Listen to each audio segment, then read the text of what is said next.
Hello everyone, welcome back at ACA's online learning platform. Myself BL Meheria, chemistry faculty, team ACA. हमने दो chapter complete कर लिए. Chapter number 8 D and F block, उसके question answer 3 lecture में discuss किए थे. तो खंडल जब मैंने इतनी मेहनत की है तो आपकी भी जिम्मेदारी बनती है कि सीरियसली पढ़ाई करें. चैप्टर नंबर 9 और चैप्टर नंबर 8 कंप्लीट करने के बाद हमने चैप्टर नंबर 7 को एक बार के लिए छोड़ दिया. उसका रीजन क्या है? P and F block P block element जो है ना चैप्टर नंबर 7, उस पी ब्लॉक एलिमेंट्स में से हर बार सिलेबस गायब होता है, मतलब डिलीट होता है. तो क्या सिलेबस रहेगा क्या नहीं रहेगा लास्ट लेक्चर में मैंने थोड़ा सा बताया था. तो पी ब्लॉक वाले चैप्टर को लेंथी चैप्टर भी है और उसमें डिलीट होता है पोर्शन. अभी इस बार भी ऑनलाइन क्लासेस चल रही है तो कुछ पोर्शन डिलीट होगा, उसको हमने इसलिए छोड़ दिया. चैप्टर नंबर 6 है. चैप्टर का नाम है एक्सट्रैक्शन एंड प्यूरिफिकेशन मेथड्स. हमें एलिमेंट्स को धरती से निकाल कर लाना है. Extraction and purification techniques, purification methods अपन पढ़ने वाले हैं.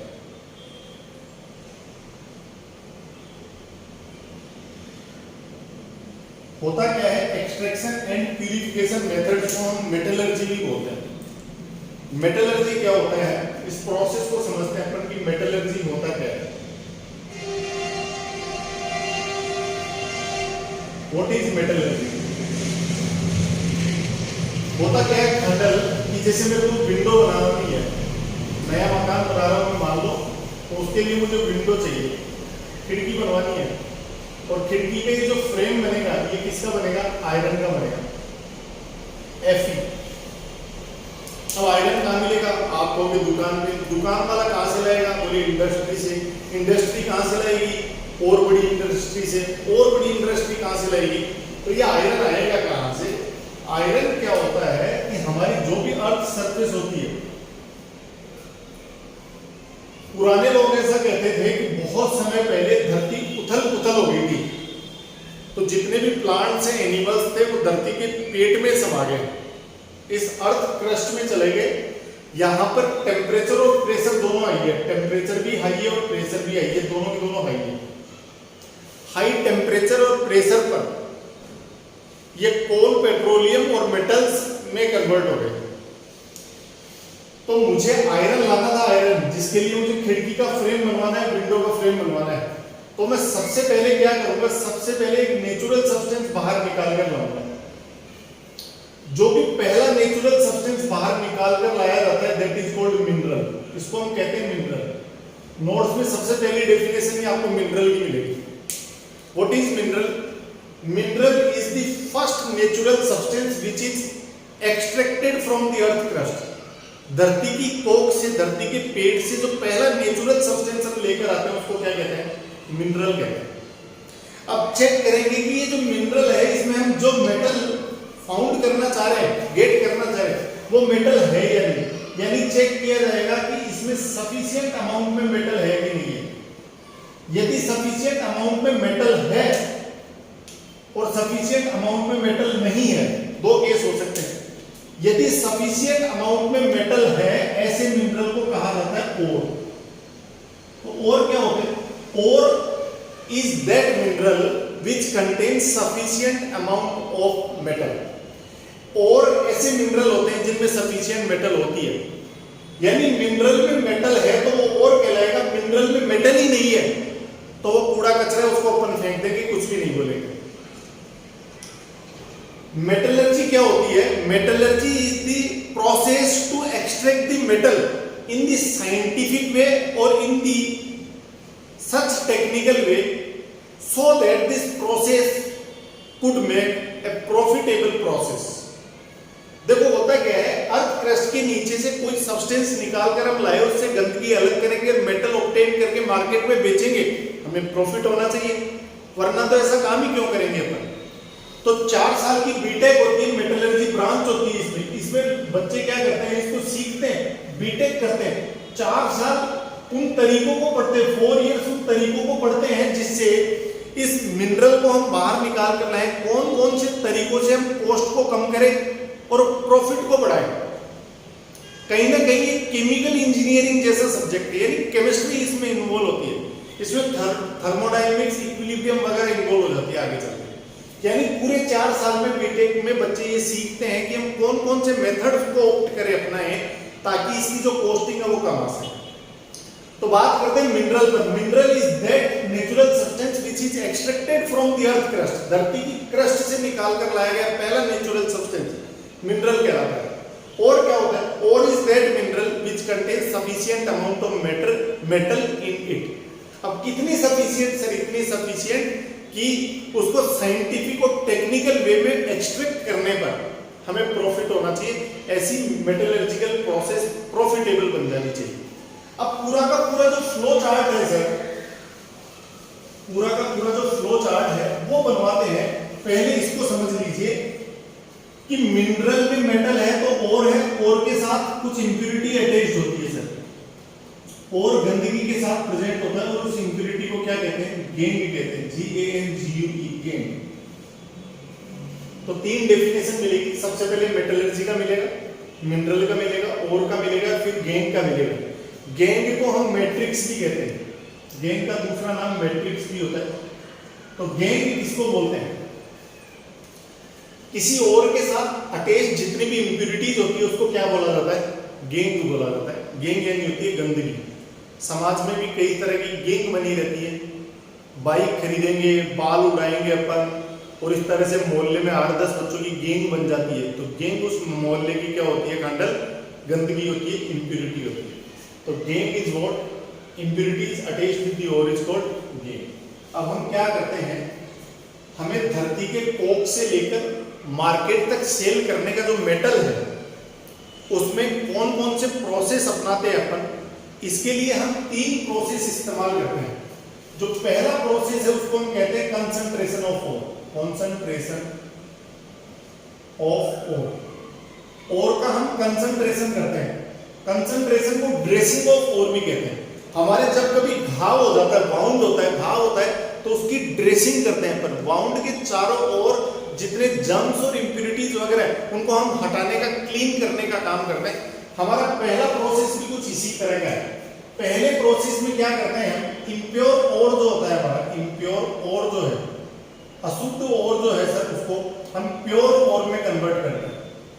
मतलब इसमें ओर में जितनी भी इंप्यूरिटीज होती है उसको अलग करने की इस मेथड को क्या कहा जाता है? इस मेथड को कहा जाता है कंसंट्रेशन ऑफ ओर, या एनरिचमेंट ऑफ ओर, या ड्रेसिंग ऑफ ओर। इसके 3 नाम हैं। Concentration of ore, dressing of ore, या एनरिचमेंट ऑफ ओर। हमारी इस फर्स्ट प्रोसेस का मेन हमारा मोटो रहेगा, हमारा मेन मकसद रहेगा क्या? कि ओर में जितनी इंप्यूरिटीज है उसको हटा के ओर को क्या कर ले? साफ कर ले, प्योर बना ले। इसके लिए हमारे पास 4 मेथड्स होते हैं सर। पहला होता है ग्रेविटी सेपरेशन। Gravity separation. दूसरा होता है sir magnetic separation. Magnetic separation. तीसरा होता है सर हमारे पास फ्रोथ फ्लोइटेशन। फ्रोथ फ्लोइटेशन। और चौथा होता है सर, फोर्थ होता है सर लीचिंग। ये जो लीचिंग है ना, लीचिंग, ये भी 2 मेटल्स के लिए अपने सिलेबस में, एक तो एल्यूमिनियम के लिए और एक Ag और Au के लिए। एल्यूमिनियम के लिए ये मेथड 3 तरह का होगा। बेयर का मेथड, होल का मेथड और सल्फेट मेथड। ये 3 मेथड हो गए। Ag और Au के लिए इस मेथड को हम साइनाइड प्रोसेस नाम देंगे, कभी हम हाइड्रोमेटलर्जी नाम देंगे इसको। ये चैप्टर में पढ़ते जाएंगे, एक एक प्रोसेस को डिटेल में पढ़ेंगे, पर पहले हमें पता तो लगे क्या होता है। तो ये फ्लो चार्ट जरूरी है। साइनाइड प्रोसेस बोलते हैं या हाइड्रोमेटलर्जी प्रोसेस को बोला।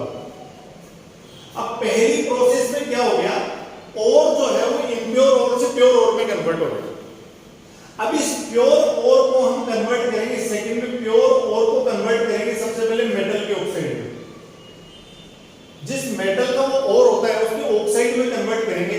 यहां ऑक्साइड में कन्वर्ट करने के 2 तरीके हैं सर। एक होता है कैल्सिनेशन, कैल्सिनेशन, और दूसरा होता है सर रोस्टिंग।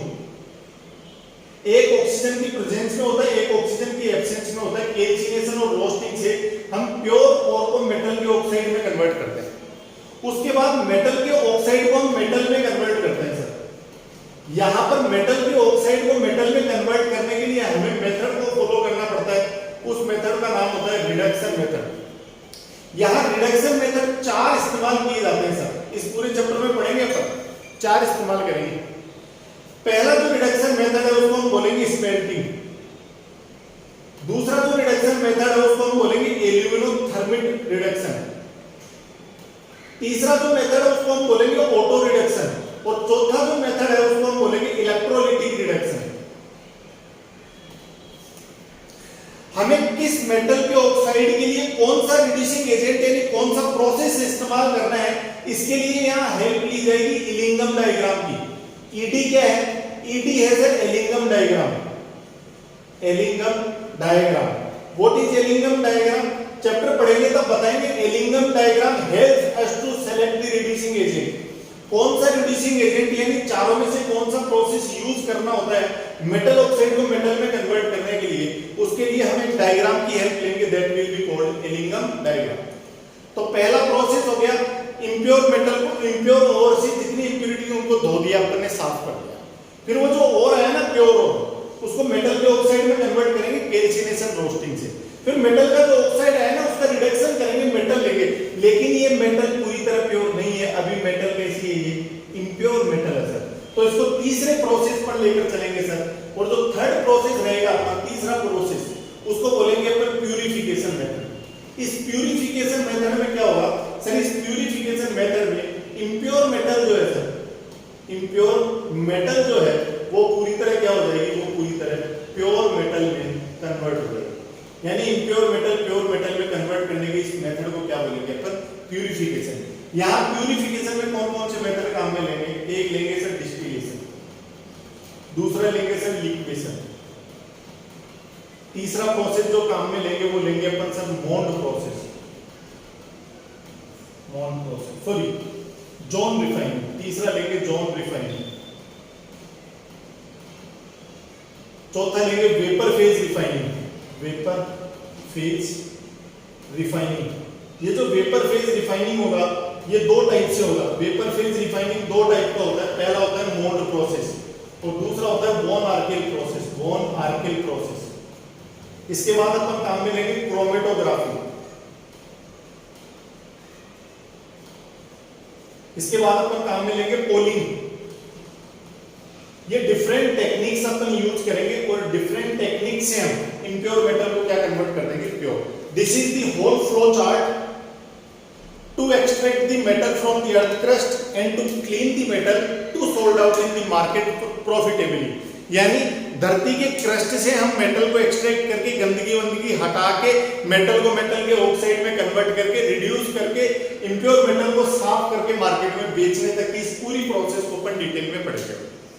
तो ये प्रोसेस पूरी नोट्स में इसको आप ड्रॉ कर लेना इस स्ट्रक्चर को। इसके साथ साथ एक टेबल भी मैं भेजूंगा। एल्यूमिनियम है, जिंक है, आयरन है, कॉपर है, इन मेटल्स के कौन कौन से और हैं, उनके क्या क्या फॉर्मूले, उनके क्या क्या नाम है, वो भी कभी कभी पूछे जाते हैं। उसको अपन डिस्कस करेंगे नेक्स्ट लेक्चर में, बात करेंगे। आज का छोटा लेक्चर है, मुझे भी पता है। फ्लो चार्ट बनाना है, इस फ्लो चार्ट में एक प्रोसेस को पहले से ही ड्रॉ करना है ताकि हमें पता रहे कि नेक्स्ट लेक्चर में हम कंसंट्रेशन का कौन कौन सा मेथड किस किस के लिए पढ़ रहे हैं, किस किस का कौन कौन सा पार्ट है, ये पूरा अपने को याद होना चाहिए। बात करेंगे अपन नेक्स्ट लेक्चर में। 100 खुशी की बात है कि 2 अगस्त से स्कूल खुलने की तैयारियां हो रही है। देखो गवर्नमेंट का क्या फैसला रहता है फाइनल। बीच में फिर रोक दिया है, पेरेंट्स ने मना किया हमारे बच्चों को कोरोना हो जाए, ऑनलाइन ही ज़्यादा समझ में आ रहा है। पिछले 12th के बच्चों के कोरोना में देखो कितने अच्छे अच्छे स्कोर आए हैं। कहने की बात है भाई, स्कूल खुल जाए तो भी बढ़िया है, नहीं खुले तो भी अपनी, यदि आप पढ़ रहे हैं और आप जेन्युइनली सीरियसली पढ़ाई कर रहे हैं तो आपकी पढ़ाई हो रही है। और आप ऑनलाइन में नहीं पढ़ेंगे तो ऑफलाइन में भी नहीं पढ़ेंगे, क्योंकि जो बच्चा ऑनलाइन में सीरियस नहीं हो ऑफलाइन में भी सीरियस नहीं होगा। अभी तो आप घर पे ही हैं, स्कूल आएंगे तो बस में, स्कूल में, अड़ोस पड़ोस, बाहर कितने डिस्ट्रैक्शंस होंगे। खैर जो बातें बाद में डिस्कस करेंगे, जो भी फैसला रहे गवर्नमेंट का। इतना आप पढ़ना, और की लिस्ट आएगी, उस और की लिस्ट के फॉर्मूले को, उसके नाम को देखना। बाकी बात करेंगे नेक्स्ट लेक्चर में। Thank you.